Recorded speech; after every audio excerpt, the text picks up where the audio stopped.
Hmm. The medication bottles lined up on the kitchen counter like little sentinels. 4 of them now, after the appointment on Thursday. My daughter-in-law saw them when she came down for coffee that morning and didn't say a word. Not, "Are you okay?" Not, "What did the doctor say?" She just moved them aside to reach the creamer and went back upstairs. That was the moment I understood something I'd been avoiding for months. Before we go further, if you're new here, please subscribe to Pure Revenge Stories and drop a comment telling me what time it is where you're listening from. It helps more than you know. The folder from the cardiologist sat in my jacket pocket. Atrial fibrillation, permanent, manageable with medication, lifestyle changes, no more stress. The doctor had actually laughed a little when he said that last part. No more stress, like I could just return it to the store. I was 64 years old. I'd built a logistics company from a borrowed truck and a phone book, and I'd been living in my son's spare bedroom for 2 years. Stress was the wallpaper. My son's name is Jonathan. He's 39, works in commercial real estate, makes good money, spends better money. His wife. I'll call her what she is, my daughter-in-law. Her name is Lydia. Sharp woman. Organized. The kind of person who color codes the pantry and tracks household expenses in a spreadsheet she updates every Sunday. I respected that about her in the beginning. 2 years earlier, Jonathan had called me on a Sunday afternoon.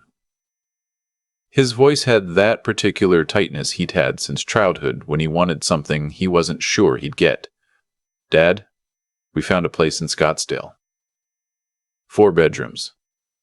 Pool. We could have a proper setup for you, your own bathroom, access to the yard. It would be good for all of us." I'd sold my company, Callaway Freight Solutions, 8 months before that call. 31 years I'd built it. Started with 1 refrigerated truck, doing pharmaceutical runs between Phoenix and Tucson. By the time I sold, we had 47 vehicles, contracts with 4 hospital systems, and a regional reputation that made the buyer, a national logistics company out of Atlanta, offer more than I'd asked for, a lot more. I told Jonathan I'd cashed out modest, that the business had sold okay, that I was simplifying. I said it carefully, rehearsed it actually, before the call. I wanted to see what happened if they thought I was an ordinary retired man, with ordinary retired savings. I moved in the following month and started paying $2,500 toward household expenses every month in cash. Jonathan thanked me the first time. After that, he just deposited it. The house was beautiful, I won't deny that. My room had a window overlooking the back garden, where my grandchildren, twins named Rosie and Ethan, aged 7, kept a small patch of dirt they called their farm. Rosie grew cherry tomatoes. Ethan grew exactly nothing but kept trying. I spent more time watching those two in that garden than I care to admit. Lydia and I were polite with each other the way strangers are polite on an airplane. Functional. She asked me to keep my television volume low after 9. I did. I asked her to please not move my medications from the counter because I'd forget them. She moved them anyway, every morning, because they cluttered the aesthetic of the kitchen. Jonathan worked long hours and traveled frequently. When he was home, he was good with me. We watched football together, argued about draft picks, fell into the easy rhythms of fathers and sons who genuinely like each other when no one else is watching. It was when Lydia was in the room that he became someone slightly different, more careful, more performative. The medication bottles were moved again on a Friday. I came downstairs at 7 in the morning to find them in the cabinet above the refrigerator, a cabinet I couldn't reach without a step stool because of my back. I stood there in the kitchen for a moment, just looking at where they used to be. That evening, I heard them through the ceiling. My bedroom was directly below theirs. I learned the acoustic geography of the house the way you learn the layout of any place you live in long enough. The creak above the closet meant Jonathan was pacing. The particular thud near the window meant Lydia was sitting on the bench at the foot of their bed. That night, I heard both. "I need you to talk to your father." Lydia's voice was measured, but underneath the measure, there was something harder. "This isn't working for me anymore, Jonathan. He's not bothering anyone." Jonathan, quieter, already retreating before the argument even started. "He's everywhere. His things are everywhere. His things are everywhere." His pill bottles, his newspapers, his shoes by the door. This is my home, and I feel like a guest in it. He pays. I know what he pays. It's not about money. It's about space. It's about privacy. It's about the fact that your father is sick and getting sicker. And I did not sign up to be a caregiver. I sat on the edge of my bed. The folder from Thursday was still on my nightstand. Where would he go, Lydia? A pause. An independent living community. A condo. There are options. He's not broke, Jonathan. He has money from the sale. He doesn't have. He said it was modest. He said of have. He said it was. I don't care what he said. I'm telling you, I need my house back. I need my marriage back. I need this to change. Another pause. Longer.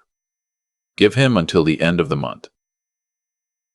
The end of the month was 19 days away. Jonathan knocked on my door the next morning. He made coffee first, which told me everything. He only made coffee when he was buying himself a few extra minutes. He set a mug in front of me and sat across the kitchen table and looked at the mug for a long time. Dad, I've been thinking. It might be better for your health, to have your own space. Your own routine, less noise with the kids, more control over your environment. He looked up briefly. It's really about your health. The phrase, it's really about your health, had clearly been workshopped by someone. I looked at my son and felt something I hadn't expected.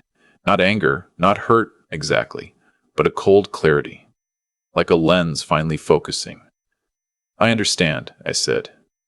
He blinked. UK. Good, that's good. I'll make arrangements this week.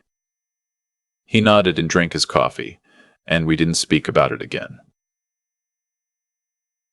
That afternoon, while Lydia was at yoga and Jonathan was at the office and the twins were in school, I sat at the small desk in my room and opened my laptop. I went to the private banking portal I'd been using for 3 years. The kind of portal that doesn't have a mobile app and requires 2 forms of authentication and doesn't advertise itself because its clients prefer it that way. The balance read $9,000 2032, $16,220. That was after taxes from the Atlanta sale, after the charitable gifts I'd made quietly over the past 3 years, after the conservative portfolio my financial advisor Walter, different Walter, not from the list, had managed with the kind of steady patience that doesn't make headlines but accumulates reliably. I'd been watching it grow from the spare bedroom of my son's house in Scottsdale, while pretending to be a modest retired man who needed $2,500 a month to feel like he was contributing. I opened a real estate tab and typed, Scottsdale luxury homes, over $700,000. I scrolled for 20 minutes. Then I picked up my phone and called a woman named Christine Albright, a realtor I'd researched 2 weeks before all this. 2 weeks, which tells you something about how long I'd seen this coming. Mr. Calloway, yes, I've been expecting a call. She had the voice of someone who had sold expensive things for a long time, confident but not flashy. What's your timeline? Aggressive, I said. I'd like to view properties this week and make an offer before the weekend. Cash. Tash. 3 seconds of silence. I'll send you a short list by 6 o'clock tonight. She sent 11 properties. I liked 3. We toured them Wednesday afternoon. The second one, a 4-bedroom Spanish colonial in North Scottsdale, terracotta tile, courtyard with a fountain, mature desert landscaping. Guest casita out back, I knew when I stepped through the gate. 12 years. Newer than Jonathan's house. Twice the space. The kitchen alone was larger than my current bedroom. The sellers relocated to Oregon last month, Christine said behind me. It's been vacant. They want this closed. What are they asking? $890. I'll offer $850. Cash. 10-day close. No contingencies. She made the call from the courtyard while I stood inside watching afternoon light cross the terracotta floors. They accepted by evening. I said nothing to Jonathan or Lydia. I finished my meals with the family, helped the twins with homework. Ethan was struggling with multiplication. Rosie had already decided she didn't need to try because she already knew everything, and went to bed each night, and stared at the ceiling and felt the strange, particular quiet of a man who has already made his decision and is simply waiting for the paperwork. On the last Sunday before I moved, I drove to a nursery outside of town and bought 12 citrus trees. Lemon, lime. 1 Meyer lemon because the twins liked lemonade. I had them delivered directly to the new house. The woman at the nursery seemed puzzled that I didn't want to take them myself. "They're for a property I'm moving into," I said. "I want them in the ground before I get there." The morning I left, I woke at 5:30. Jonathan was asleep. Lydia was asleep. I made my own coffee, sat at the kitchen table alone, and wrote a note on the back of an envelope. I had drafted it 4 different ways over 3 nights. The final version, Jonathan. I found new housing and will be out by noon. Thank you for the time here. The bedroom is clear. I wanted to respect the timeline you gave me. Tell Rosie that tomatoes need water twice a week in this heat. Dad, I set it on the table.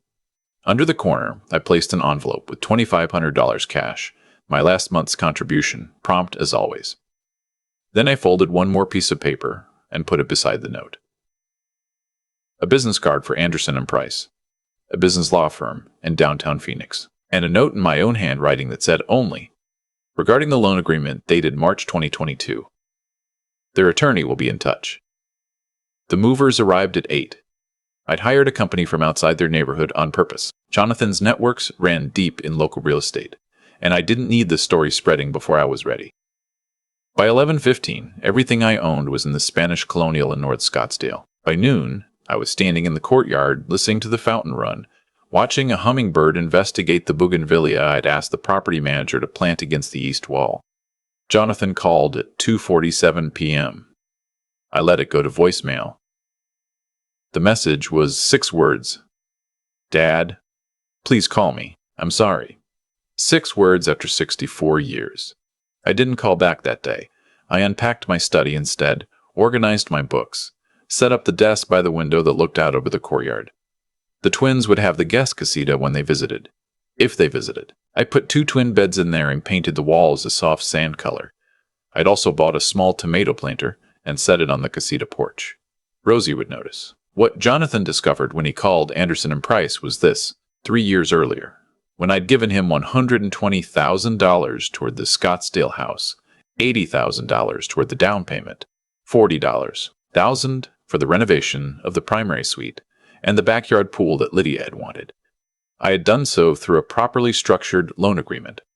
Jonathan had signed it at the kitchen table of our old family home, the night before they closed escrow. He'd been nervous and excited and grateful, and he'd signed everything I put in front of him because I was his father, and it was money and it felt like a gift. The agreement included a standard acceleration clause. If the primary borrower experienced a material change in living situation, including, specifically, if I ceased to reside in the property, the full balance became callable within 60 days at my discretion. I had ceased to reside in the property. The remaining balance, with 3 years of accrued interest, was $141,600. I wasn't sure Jonathan had ever read past the first paragraph. The call from Jonathan came 2 days after Anderson and Price reached out. He didn't sound angry. He sounded the way he'd sounded the time at 13, when he'd borrowed my car without asking and returned it with a dent. Not defiant, just depleted. "Dad, is this real?" "It's real." I thought that was, you said it was a gift. I said it was help. There's a difference. Read paragraph 4. Silence. I heard him breathing. 60 days. Yes. Dad, we can't. He stopped. Started again. We don't have that kind of liquid right now. The renovation last spring, we extended ourselves. If we have to, that's something to discuss with a financial advisor, Jonathan. You're my father. The words sat between us on the phone line, and I let them. I know what I am, I said. I also know what happened in that bedroom conversation 2 Fridays ago, the one about the end of the month. Another silence. Longer this time. You heard that. I heard every word. He didn't speak for almost a full minute. I sat in my study and watched the hummingbird come back to the bougainvillea and didn't rush him. I should have defended you, he said finally. I didn't. I know I didn't. No, you didn't. I'm sorry, Dad. I know you are. I hung up gently, not angrily. There was no performance in it. What happened over the next 6 weeks? I learned mostly from Christine Albright, who moved in the same Scottsdale circles as Jonathan and Lydia, as it turned out, and from my own attorney, and from the particular small mercy of a community where word travels faster than people intend. Lydia filed a consultation with a family law attorney about contesting the loan agreement. The attorney told her Florida she'd looked up the wrong state's laws, which tells you something about how rattled she was, and then the correct Arizona statutes, which were equally discouraging. A properly executed promissory note between competent adults with independent legal counsel, which I had made sure the agreement specified, was about as contestable as gravity. Jonathan's banking relationships didn't offer much better news. The house had equity, but the loan agreement created a senior lien. No bank wanted to extend new credit against a property with a pending 60-day callability notice from a prior creditor. I heard through Christine that Lydia's social accounts started quietly, then not so quietly, losing their audience. She had cultivated a following of some 15,000 people around what she called intentional family living. Photos of the house, the kids, the organized pantry, the color-coded everything. Someone, I genuinely don't know who, began commenting on her older posts about family and hospitality and gratitude. Simple questions, not cruel, just questions. Does your father-in-law still live with you? How's the intentional family doing? She deleted 3 posts in 1 week, then a 4th. I know about Rosie because Rosie called me herself. She was 7, and she had memorized my number because I'd made her memorize it the previous Christmas. In case of emergency, I'd said. This is an emergency, she told me on the phone, very seriously. Mommy is crying, and Daddy is in his office with the door closed, and Ethan ate all the cereal. I asked if she was safe. She said yes, but that Ethan really had eaten all the cereal, and she wanted to know if I was coming to see the tomatoes because they were getting very big. I sat very still in my study for a while after we hung up. Then I called my attorney and told him I wanted to modify the 60-day notice to 90 days. Just extend it, I said. Don't explain why. He didn't ask. The email arrived on a Thursday evening, Jonathan's address, but the writing shifted voice halfway through and I knew Lydia had taken over at some point. They had written and deleted and rewritten. I could feel it in the structure of the sentences. Some too careful, some broken open. Jonathan wrote the first part. He didn't excuse himself. He said he had prioritized his marriage over his father and had told himself it was reasonable when he knew it wasn't. That he had watched me move my medication bottles back to the counter 3 times and had said nothing. That he had chosen the path of least friction and had understood, somewhere he didn't want to look, that what he was doing had a real name. He wrote, "You taught me that a man's word means something. I stopped acting like that mattered. I don't know how to fix that, except to tell you I know it, and I'm trying." Lydia's section was shorter. She wrote that she had spent 6 weeks understanding what she had actually said, and actually meant that night, and that the understanding was not comfortable. She wrote, "I treated you like a liability. You are a person. I'm sorry it took losing something to understand the difference." I read both sections twice. Set my phone on the desk. Looked at the courtyard for a long time. I called my attorney the next morning and told him I wanted to arrange a meeting. Neutral location, 3 parties, no drama. He suggested a conference room at his office. I said there was a restaurant near the Scottsdale waterfront with private rooms and good coffee, and we would go there. Jonathan and Lydia arrived together, early. When I walked in, I watched their faces do what faces do when someone confounds an expectation. I had gained weight since leaving their house. Good weight, solid weight. The weight of a man eating 3 meals a day without monitoring anyone else's reaction to his presence. I was wearing a shirt that had been in a box for 2 years because there'd been no occasion for it. I sat down, ordered coffee. Let the quiet do its work. Jonathan spoke first. He said, essentially, what he'd said in the email but out loud, which is harder, and he did it without excusing himself, which is the only kind of apology that actually means anything. Lydia spoke second. She said less, but she looked at me directly, which she hadn't done reliably in 2 years. I asked them one question. When you gave me until the end of the month, Did you think about where I would go? Jonathan said no. He said it quietly. I know, I said. That's the part I needed you to understand. I put a folder on the table. The first document was the modified loan agreement, $60,000, paid within 1 year, 0 interest. Not the full $141,600. Not bankruptcy. $60,000 structured, manageable if they were careful. The rest, forgiven. The second document was a trust instrument for Rosie and Ethan. $1 million each, accessible at 25, administered by an independent trustee. Jonathan and Lydia had no access, no oversight role, no ability to borrow against it. I explained this clearly. Their children's future was protected from everyone's decisions, including mine. The third document was a visitation schedule, formal enough to be taken seriously, informal enough to feel like family. Saturday mornings, when the twins weren't in activities, dinner once a month, rotation of locations. My house, their house, a restaurant. I said, these are my terms. The loan amount is fair. The trust protects your children, regardless of whatever happens between the adults. The schedule keeps me in their lives without requiring anyone to pretend everything is fixed when it isn't. Jonathan picked up the loan document and read it fully this time. He looked up. Why 60? Because you can manage 60. I'm not interested in your bankruptcy. I'm interested in your education. Lydia reached across the table toward my hand. I let her for a moment, then moved it gently. Not a rejection. A boundary. There's a difference. Will you come back to the house? She asked. Even just for dinner. Rosie asks every time. When I'm ready, I said. Not on a schedule you set. On one we build together. Slowly. Based on whether things actually change. She nodded.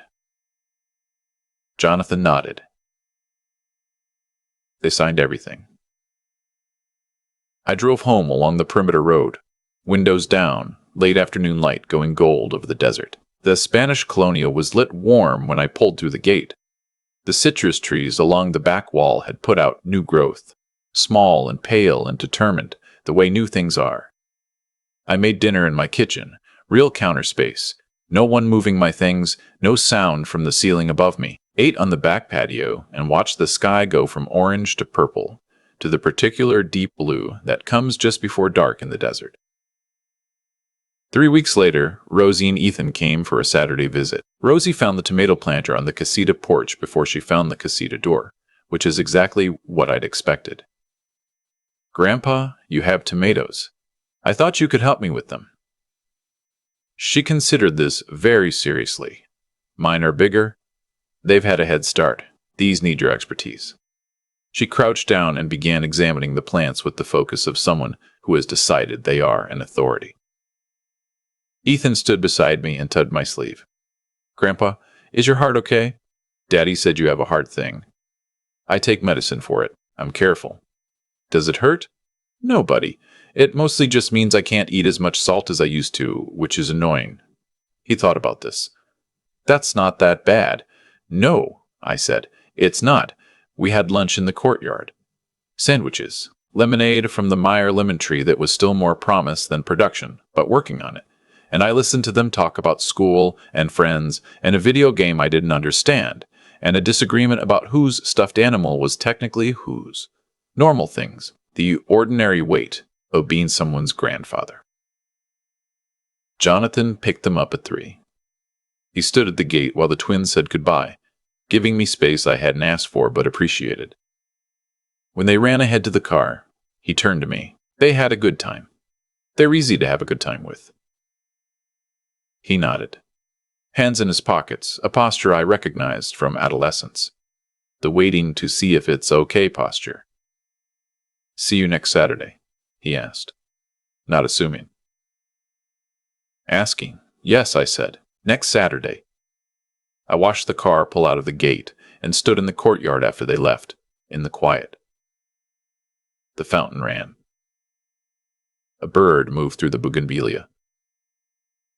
The light had gone long and sideways, the way it does in the desert at that hour, turning everything patient and gold. I had spent 31 years building something from nothing. A truck, a route, a reputation, a company. I had spent 2 years living small in someone else's house to find out who they really were. I had spent 6 weeks watching the cost of their choices land. I had spent 3 weeks building something new on my own ground. I was 64, I had a heart that needed managing, and I was home. That, it turned out, was more than enough. If this story moved you, please like the video, subscribe to Pure Revenge Stories, and tell me in the comments, what time is it where you are, and what would you have done differently? I read everyone. Click the box on the left for the next story, and thank you for being here. People ask me sometimes what the hardest part was. They assume I'll say the night I heard Lydia's voice through the ceiling, or the morning Jonathan handed me a coffee cup instead of an honest conversation. But it wasn't either of those things. The hardest part was buying that tomato planter for the casita porch before I'd even moved in. Standing in the nursery, choosing the right size pot, knowing Rosie would find it before she found the door. That was a moment I understood what I was actually doing. Not punishing anyone, not winning anything. I was building a life that had room for the people worth keeping, on terms I could live with. I've thought a lot about why Jonathan became who he became in that house. He isn't a bad man. I raised him and I know what's in him. But there's a particular kind of weakness that looks like love from the inside. The willingness to let someone else make every hard call so you never have to be the one who said the wrong thing. Jonathan handed that job to Lydia and called it a marriage. And Lydia, to her credit, was honest about it eventually. She said she treated me like a liability. That took something to admit. What I've come to understand is that people don't reveal themselves in the good years. They reveal themselves in the inconvenient ones. When you're healthy and useful and bringing something obvious to the table, everyone is glad you're there. The real question, the one that actually matters, is what happens when you become complicated. When you have a diagnosis folder on the passenger seat and 4 medication bottles on the counter, and you're taking up a bedroom that could be something else. That's when you find out what the people around you are actually made of. I don't hold what Lydia said against her the way I once thought I would. She was afraid. People who are afraid of aging, afraid of inconvenience, afraid of anything that disrupts the curated version of their life. They say things through walls they'd never say to your face. The cruelty isn't always intentional. Sometimes it's just what fear sounds like when it thinks no one is listening. But I was listening. And what I heard changed the calculation. I spent 31 years making decisions that other people called impossible until I made them work. One truck, one route, one contract at a time. What I know from that, what I know in my bones, is that your circumstances only have the power you give them. I chose to live small in that spare bedroom. I could have chosen differently at any point. The test wasn't about finding out if they deserved my money. It was about finding out if they could see me clearly when they thought I didn't have any. They couldn't. And that was the answer I needed. The $60,000 in the loan agreement wasn't revenge. It was accountability with a human face on it. Painful enough to be real, survivable enough to mean something. You don't teach anyone anything by destroying them. But you also don't teach anyone anything by protecting them from the weight of what they've done. Jonathan needed to feel the ground shift. So did Lydia. So I let them feel it. And then I built a door back in. Rosie found the tomato planter on her first visit. She crouched down and examined every stem with the seriousness of a 7-year-old who has decided she is an expert. I watched her and thought, this is what it's all for. Not the house, not the portfolio, not the quiet satisfaction of watching a loan agreement land on a kitchen table. This small person taking something seriously. This ordinary Saturday morning with lemonade and fountain water and 2 kids who never stopped loving their grandfather, even when the adults around them made everything complicated. I'm 64. My heart needs managing. I take 4 medications every morning in a kitchen where no one moves them. That, I've decided, is exactly enough.